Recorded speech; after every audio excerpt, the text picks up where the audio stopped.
Hi, I'm Sean Lean. I'm the President of the Legislative Council in the Victorian Parliament. I'm here to give an update of this week's sitting.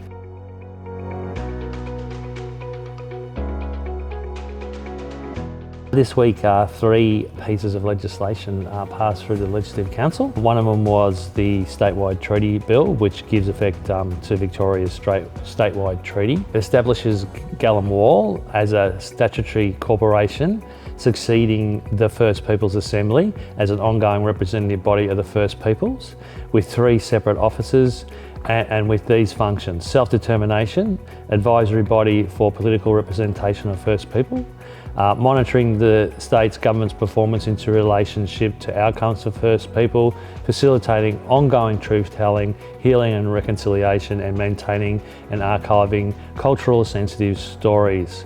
There was a long committee stage for this bill, but it passed without any amendment. Another piece of legislation that was debated in this chamber was the Building Legislation Amendment, Fairer Payments on Job Sites and Other Matters Bill, and that seeks to improve entitlements to progress payments and to provide for entitlements to the release of performance securities and for various other purposes. The last piece of legislation that was debated in this bill and passed was the Mental Health Legislation Amendment Bill, and this amends the Mental Health Wellbeing Act in relation to the Mental Health Tribunal, informing and sharing other matters, and it also does other purposes around that particular issue. All these bills passed without amendment and they're off to the Governor for royal assent.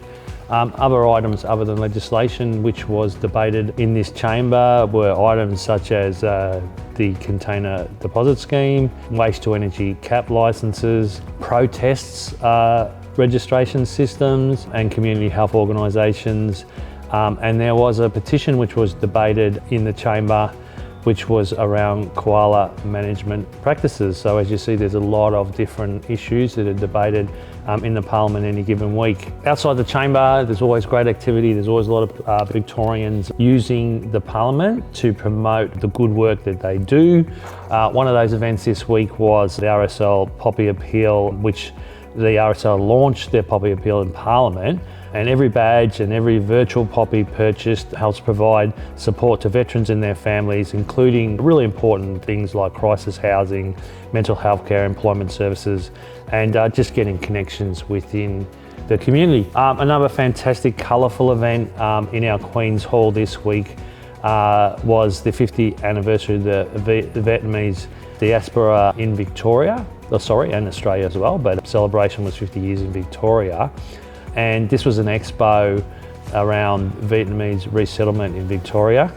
The Australian Vietnamese Women's Association and other community partners hosted a lunchtime event to mark the important occasion and to showcase their wide variety of programs and support they offer to meet the needs of their fantastic community. Next sitting week, which will be the week after Cup Day week, these particular bills potentially will be debated in this chamber.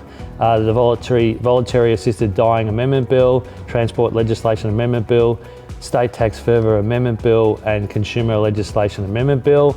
And I will let you know how those pieces of legislation travelled through this chamber that sitting week, and I'll inform you on other activities that went on during that week as well.